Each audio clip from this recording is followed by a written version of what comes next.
Selamat berjumpa, saudara-saudara. Semoga semua sehat dan bahagia. Kali ini kami akan berbagi materi dengan topik unsur dan strategi komunikasi. Komunikasi dapat dijelaskan sebagai proses pemberian dan penerimaan pesan verbal dan non-verbal, dengan harapan akan muncul tanggapan atau reaksi dari si penerima pesan. Dalam proses komunikasi, kita berharap komunikasi itu dapat terjalin atau terlaksana secara efektif. Nah, komunikasi akan berlangsung secara efektif apabila pesan yang diberikan oleh pengirim pesan dapat dimengerti secara penuh oleh si penerima pesan, dan si penerima pesan memberi reaksi atau tanggapan seperti yang diharapkan oleh si pengirim pesan. Namun kenyataannya, dalam komunikasi antara manusia tidak selalu lancar, cukup kompleks. Bila hal ini tidak disiapkan dengan baik, tidak dilakukan dengan baik, maka sering terjadi salah pengertian atau keadaan yang disebut dengan miskomunikasi. Oleh sebab itu, saudara-saudara, kita perlu merancang strategi komunikasi agar komunikasi itu terjadi efektif. Nah, sebelum kita berbicara tentang strategi komunikasi, kita akan melihat terlebih dahulu unsur-unsur dalam proses komunikasi. Kita akan melihat masing-masing unsur atau elemen dalam proses komunikasi, kemudian kita akan mengupayakan strategi apa yang harus diterapkan di masing-masing unsur tersebut sehingga komunikasi dapat berlangsung secara efektif. Ada beberapa unsur atau komponen atau elemen dalam proses komunikasi, diantaranya itu adalah sumber, pesan, media, dan penerima. Kemudian ada juga unsur efek, umpan balik, dan beberapa ahli mengatakan unsur yang berikutnya adalah lingkungan, di mana elemen atau unsur lingkungan ini akan mempengaruhi semua unsur yang disebut tadi, baik itu sumber, pesan, media, maupun penerima. Kita akan bicarakan satu persatu, kemudian akan mengidentifikasinya strategi apa yang bisa diupayakan di masing-masing unsur atau komponen atau elemen dalam proses komunikasi itu sendiri.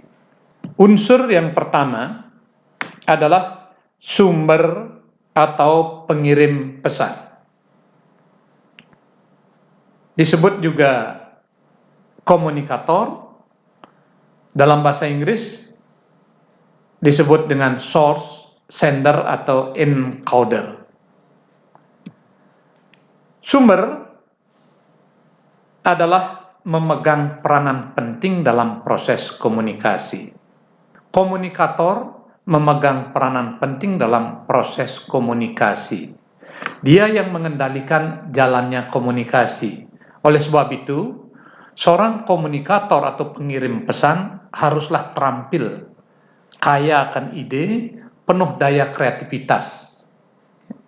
Selain itu, sebagai pengambil inisiatif, seorang komunikator atau pengirim pesan harus tahu mengenai kesiapan dirinya, mengenai pesan yang akan disampaikan, serta dapat memprediksi hambatan-hambatan apa kemungkinan yang akan diterima oleh penerima pesan terhadap pesan yang akan disampaikan. Nah, saudara-saudara, selain mengenal dirinya, komunikator juga harus memiliki kepercayaan atau credibility, memiliki daya tarik, attractive, dan memiliki kekuatan atau power. Kredibilitas atau kepercayaan itu adalah seperangkat persepsi tentang kelebihan yang dimiliki oleh komunikator sehingga dapat diterima oleh komunikan atau halayak. Kepercayaan atau kredibilitas ini diperoleh jika si komunikator itu memiliki karakter pribadi yang kuat, ya. Jadi bisa dipercaya dia, memiliki kemampuan untuk mengendalikan emosi pendengarnya, serta memiliki kekuatan dalam berargumentasi. Oleh sebab itu, strategi yang perlu dikembangkan oleh seorang komunikator itu adalah menguasai pesan sehingga mereka kuat dalam berargumen. Ya. Kredibilitas dapat bersumber dari kompetensi yang dimiliki oleh komunikator. Contohnya, dalam pembicaraan tentang kesehatan hewan, tentu dokter hewan itu memiliki kompetensi yang tepat. Kemudian, kredibilitas atau kepercayaan juga dapat bersumber dari sikap dan tujuannya yang jelas, kepribadian dari komunikator, serta kemampuannya dalam melakukan dinamika. Ini bisa diperoleh bila komunikator itu memiliki keterampilan dalam berkomunikasi, pengetahuan yang luas tentang hal yang dibahas, mampu beradaptasi dengan sosial budaya halayak, dan kredibilitas atau kepercayaan ini bisa berubah tergantung dari halayak. Atraktif atau daya tarik. Salah satu faktor yang harus dimiliki oleh komunikator selain kredibilitas adalah daya tarik. Daya tarik akan menentukan berhasil tidaknya komunikasi. Daya tarik bisa dalam bentuk kesamaan, misalnya merasa sama-sama dalam suatu daerah, kesamaan dalam kepercayaan, ya, kesamaan dalam sikap, dan lain sebagainya. Nah, tertarik juga bisa karena dia dikenal baik, karena disukai, dan jangan lupa juga karena penampilan fisiknya. Oleh karena itu, strategi seorang komunikator harus memperhatikan hal-hal tersebut, ya, termasuk penampilan fisiknya.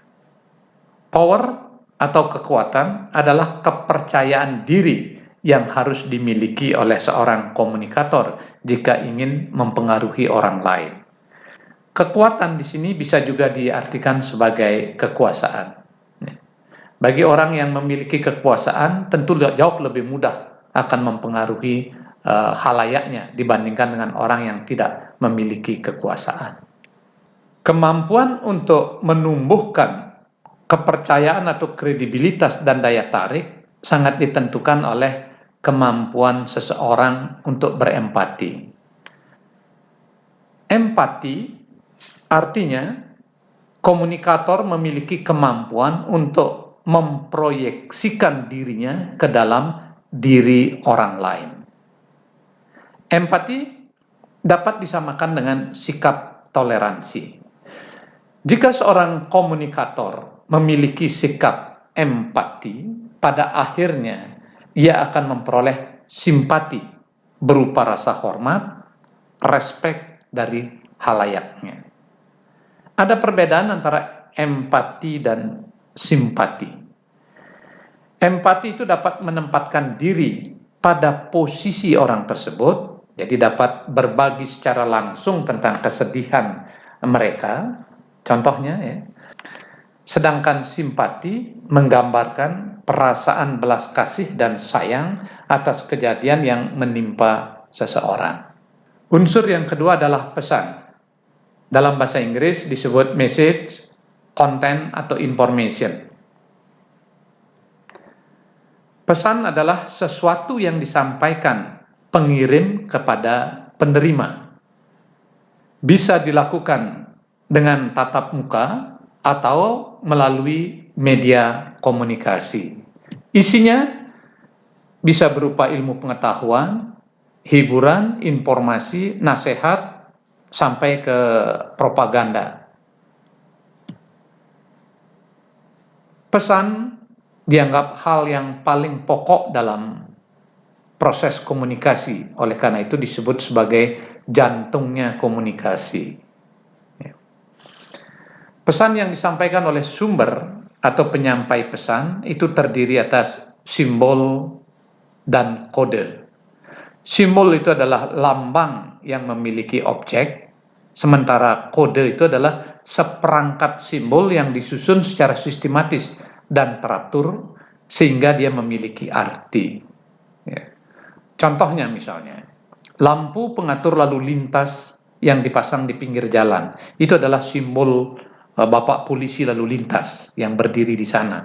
Sementara warna yang disusun secara teratur pada lampu tersebut, ya, ada merah, ada kuning, ada hijau, itu adalah merupakan kode bagi pemakai jalan. Kode bisa dalam bentuk verbal, artinya bahasa tertulis maupun lisan, tetapi juga bisa kode itu non verbal dalam bentuk isyarat, ya, mimik, gerak-gerik, ya, bahasa tubuh dan lain sebagainya. Fungsi dari kode non verbal ini adalah untuk meyakinkan apa yang ingin diucapkan. Jadi pesan tersebut akan menjadi jelas tatkala diikuti dengan kode yang non verbal, karena di sini meyakinkan apa yang telah diucapkan atau menunjukkan perasaan, emosi, jati diri, dan melengkapi ucapan yang dirasa belum sempurna. Saudara-saudara, ada dua model strategi penyusunan pesan. Pertama adalah penyusunan pesan yang bersifat informatif, dan kedua, penyusunan pesan yang bersifat persuasif. Model penyusunan pesan yang bersifat informatif lebih banyak ditujukan pada perluasan wawasan dan kesadaran halayak. Prosesnya lebih banyak bersifat penyebaran, sederhana, jelas, dan tidak banyak menggunakan jargon atau istilah yang kurang populer di kalangan halayak. Model penyusunan pesan informatif biasanya dilakukan dalam penulisan berita dan artikel oleh para wartawan dengan memakai model piramida terbalik. Umumnya, penyampaian informasi bergerak dari yang sangat penting kepada yang kurang penting dengan menjawab 5W dan 1H. 5W itu who, what, where, when, why, dan 1H itu adalah how. Sedangkan penyusunan pesan yang bersifat persuasif memiliki tujuan untuk mengubah persepsi, sikap, dan pendapat halayak. Ada beberapa cara yang dapat digunakan dalam penyusunan pesan yang memakai teknik persuasi. Di antaranya adalah penyusunan atau penyampaian pesan dengan menimbulkan rasa ketakutan pada halayak, berusaha menggugah emosional halayak, menawarkan janji-janji kepada halayak, menumbuhkan internal psikologis halayak, atau sering juga disebut dengan motivasi, sehingga mereka dapat mengikuti pesan yang diberikan, dan disertai humor sehingga dalam penerimaan pesan halayak tidak merasa jenuh. Unsur yang ketiga adalah media atau saluran atau channel. Pada unsur komunikasi, yang dimaksud dengan media atau saluran itu adalah alat yang digunakan untuk memindahkan pesan dari sumber ke penerima. Nah, dalam komunikasi antar pribadi, selain memanfaatkan panca indera, media yang bisa digunakan adalah menggunakan telepon, bisa dengan surat atau komputer, menggunakan email, dan lain-lainnya. Dalam komunikasi massa, media adalah alat yang dapat menghubungkan antar sumber dan penerima yang sifatnya terbuka, di mana setiap orang dapat melihat, membaca, dan mendengarnya. Media dalam komunikasi massa dapat dibedakan atas dua macam, yaitu media cetak dan media elektronik. Komunikasi sosial bisa menggunakan media rumah ibadah, misalnya gereja, masjid, pura, atau menggunakan balai banjar, perkumpulan arisan, panggung kesenian, pesta rakyat, dan lain sebagainya. Efektivitas komunikasi dalam mempengaruhi opini publik berubah-ubah menurut sifat media atau salurannya. Dia akan efektif bila semakin pribadi, semakin informal, dan semakin khusus. Semakin pribadi suatu saluran komunikasi, maka semakin efektif dalam mempengaruhi publik. Contohnya misalnya, percakapan antar pribadi itu akan lebih efektif dibandingkan dengan percakapan lewat pidato, mendengarkan pidato di radio misalnya. Semakin informal suatu saluran komunikasi, semakin efektif dalam mempengaruhi opini publik. Contohnya, kontak-kontak pribadi yang tidak formal itu jauh lebih efektif daripada komunikasi massa yang sifatnya formal. Sementara itu, semakin khusus suatu saluran komunikasi, semakin kuat pengaruhnya atas khalayak dibandingkan dengan saluran komunikasi yang lebih umum. Misalnya, majalah khusus cenderung lebih efektif daripada majalah umum. Untuk menyampaikan pesan khusus tentang hasil-hasil penelitian di bidang kesehatan hewan, majalah atau jurnal ilmiah veteriner itu akan lebih efektif karena dibaca oleh kelompok khusus, yaitu para dokter hewan dan ahli kesehatan hewan. Unsur yang keempat adalah penerima pesan. Disebut juga sebagai komunikan, khalayak, audiens, receiver, decoder, sasaran, pembaca, pendengar, atau pemirsa. Penerima pesan atau khalayak adalah mereka yang menerima pesan, merupakan elemen penting karena dia adalah sasaran komunikasi. Oleh karena itu, tugas komunikator untuk mengenali khalayaknya. Ada 3 aspek dari khalayak yang perlu diperhatikan. Pertama adalah sosiodemografi, yang kedua adalah profil psikologis, yang ketiga adalah karakteristik perilaku. Yang dimaksud dengan sosiodemografi di sini adalah jenis kelamin harus kita perhatikan dari khalayak kita, apakah dia sebagian besar khalayak kita itu lelaki atau wanita, usianya, apakah dia dewasa atau orang tua atau bahkan remaja, populasinya, ya, berapa jumlah pendengar kita, berapa jumlah audien kita, lokasinya di mana, tingkat pendidikan dari khalayak harus diperhatikan, itu termasuk sosiodemografi, termasuk juga kemampuan bahasa mereka, agama, pekerjaan, ideologi, dan dewasa ini juga dilihat adalah kepemilikan terhadap media. Ini termasuk sosiodemografi. Sedangkan yang dimaksud dengan profil psikologis di sini adalah memahami khalayak dari segi kejiwaannya. Kita harus mengetahui emosinya, apakah dia temperamental, ya, apakah mereka orang yang penyabar, periang, ya, bagaimana pendapat mereka, keinginan mereka, itu termasuk profil psikologis, ya. Apakah ada rasa kecewa, frustasi, dan dendam. Ini akan mempengaruhi dalam proses komunikasi. Yang termasuk karakteristik perilaku diantaranya adalah hobi dari khalayak. Ini perlu juga kita ketahui kesenangan mereka, nilai-nilai atau norma yang dianut oleh khalayak, perilaku khalayak, termasuk juga komunikasinya. Apakah dia termasuk berperilaku senang berterus terang atau tidak. Ini 3 hal atau 3 aspek halayak yang perlu mendapat perhatian. Nah, saudara-saudara, derajat serap, ya, kemampuan menyerap dari penerima pesan atau halayak itu juga sangat bervariasi.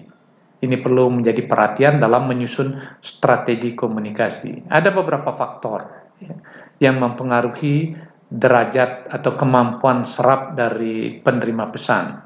Di antaranya adalah satu, memang kemampuan mereka dalam berkomunikasi, pengetahuan yang dimiliki oleh penerima pesan, sistem sosial, termasuk budaya dari halayak.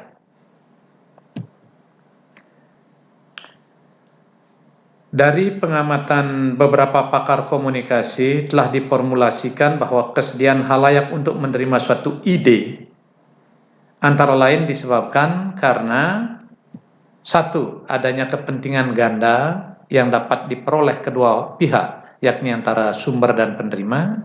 Dua, pesan itu memberi pemecahan pada masalah yang dihadapi oleh halayak.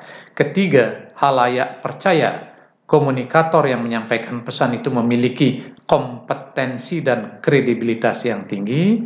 Dan yang keempat adalah halayak percaya bahwa pesan itu dapat membuat perubahan sebagaimana yang diinginkan oleh halayak. Itulah saudara-saudara yang perlu diperhatikan tatkala kita membuat strategi komunikasi. Jadi dengan memperhatikan penjelasan tentang unsur-unsur yang ada dalam proses komunikasi. Unsur yang berikutnya adalah efek komunikasi. Pengaruh atau efek komunikasi yang sering juga disebut tanggapan atau reaksi penerima pesan dipengaruhi oleh seberapa jauh mereka dapat memahami arti atau makna pesan yang disampaikan. Pengaruh atau efek diartikan sebagai perubahan-perubahan yang terjadi di dalam diri halayak sebagai akibat pesan-pesan yang disampaikan oleh sumber atau komunikator. Pengaruh atau efek komunikasi dapat berbentuk lisan, tulisan, tindakan, atau kombinasi dari dua atau ketiga-tiganya. Ia dapat berupa persetujuan, penolakan, atau permintaan penjelasan lebih lanjut. Tanggapan juga dapat berbentuk laporan panjang atau pendek. Pengaruh atau efek komunikasi adalah salah satu elemen dalam komunikasi yang sangat penting untuk mengetahui berhasil tidaknya komunikasi yang kita inginkan. Pengaruh dapat dikatakan mengena jika perubahan yang terjadi pada penerima sama dengan tujuan yang diinginkan oleh komunikator. Jadi, pengaruh ini sangat ditentukan oleh sumber, pesan, media, dan penerima.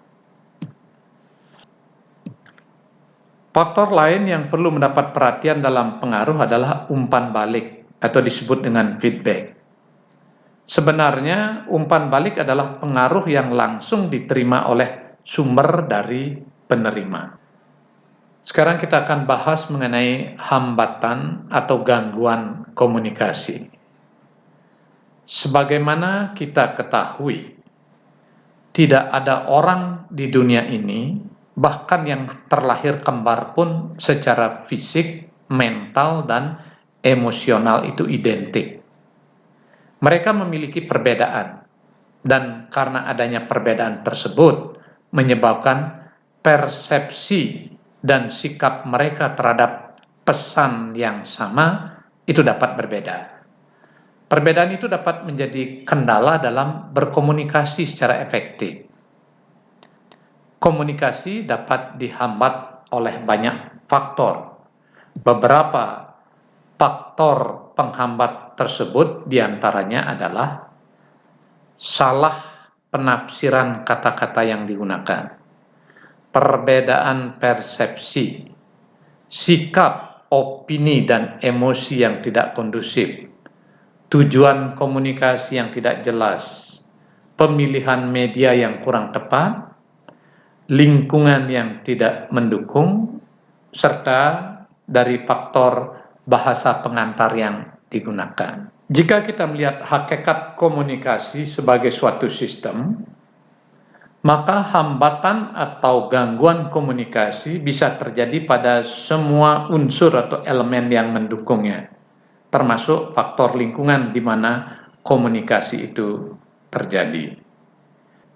Pakar komunikasi menyebutkan bahwa gangguan atau hambatan komunikasi pada dasarnya dapat dibedakan menjadi beberapa macam, yaitu gangguan teknis, gangguan semantik, gangguan psikologis, hambatan fisik atau organik, hambatan status, hambatan dalam kerangka berpikir, dan hambatan budaya.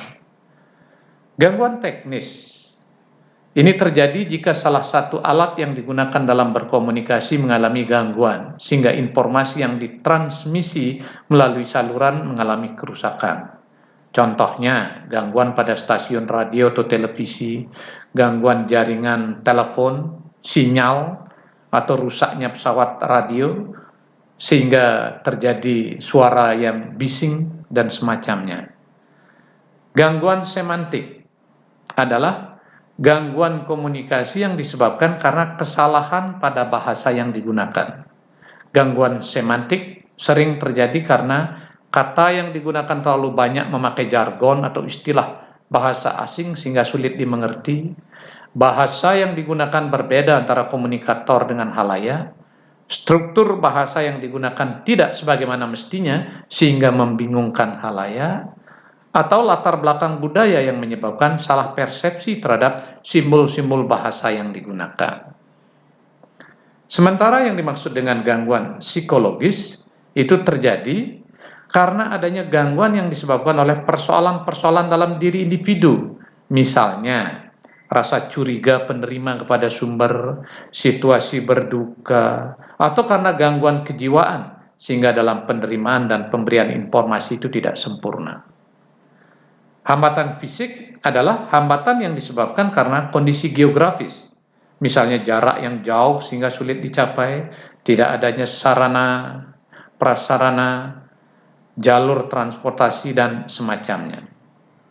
Dalam komunikasi antar manusia, hambatan atau rintangan fisik ini bisa juga diartikan karena adanya gangguan organik, yaitu tidak berfungsinya salah satu panca indera dari penerima pesan. Hambatan status adalah hambatan yang disebabkan karena jarak di antara peserta komunikasi, misalnya perbedaan status antara senior dengan junior atau atasan dengan bawahan. Perbedaan seperti ini biasanya menuntut perilaku komunikasi yang selalu memperhitungkan kondisi dan etika yang sudah membudaya dalam masyarakat, yaitu bawahan cenderung akan hormat pada atasannya atau rakyat pada yang memimpinnya.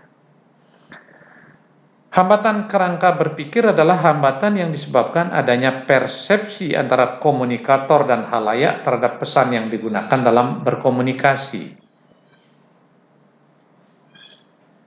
Ini disebabkan karena latar belakang, pengalaman, dan pendidikan yang berbeda. Sedangkan hambatan atau rintangan budaya adalah hambatan yang terjadi disebabkan karena adanya perbedaan norma, kebiasaan, dan nilai-nilai yang dianut oleh pihak-pihak yang terlibat dalam komunikasi. Dari uraian yang telah dikemukakan tadi, diketahui bahwa hambatan atau gangguan komunikasi itu terjadi hampir di semua unsur atau elemen dalam proses komunikasi. Adapun faktor-faktor yang mempengaruhi masing-masing unsur tersebut dapat diringkas sebagai berikut.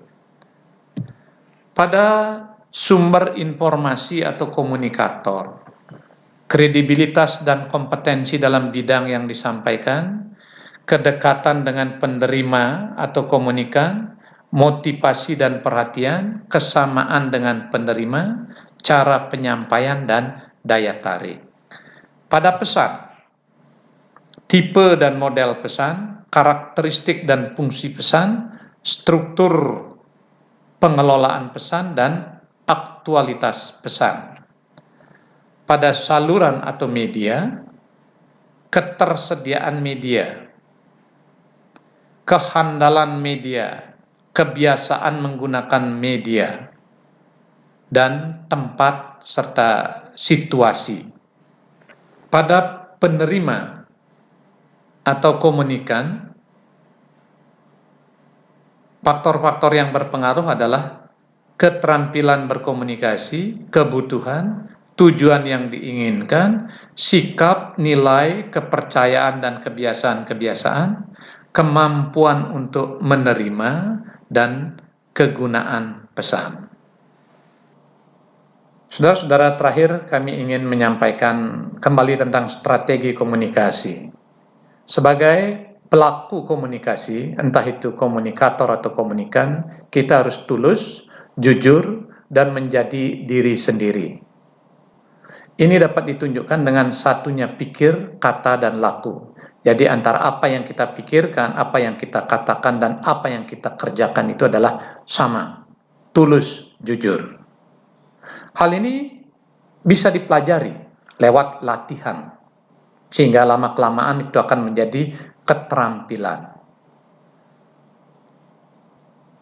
Jadi, pernyataan yang menyatakan bahwa kemampuan berkomunikasi itu adalah bakat tidak sepenuhnya benar, karena komunikasi itu bisa dipelajari, bisa dilatih, sehingga lama-kelamaan menjadi sebuah keterampilan. Dimulai dengan sikap tulus, jujur, dan menjadi diri sendiri.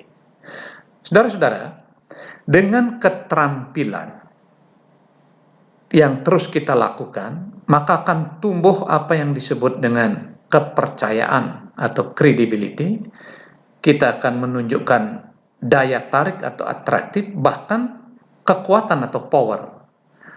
Selanjutnya, saudara-saudara, kemampuan untuk menumbuhkan kredibilitas dan daya tarik itu perlu diingat sangat ditentukan oleh kemampuan seseorang untuk berempati. Nah, jika seseorang sudah memiliki sikap empati, pada akhirnya akan memperoleh simpati berupa rasa hormat dan respek. Ketika kita telah memperoleh respek, kita akan terus berperilaku tulus, jujur, dan tetap berusaha menjadi diri sendiri, sehingga pada akhirnya kita akan menemukan suara kita sendiri. Temukan suara Anda. Saya kira itu yang perlu kami sampaikan. Mudah-mudahan ada manfaatnya. Terima kasih dan suksema.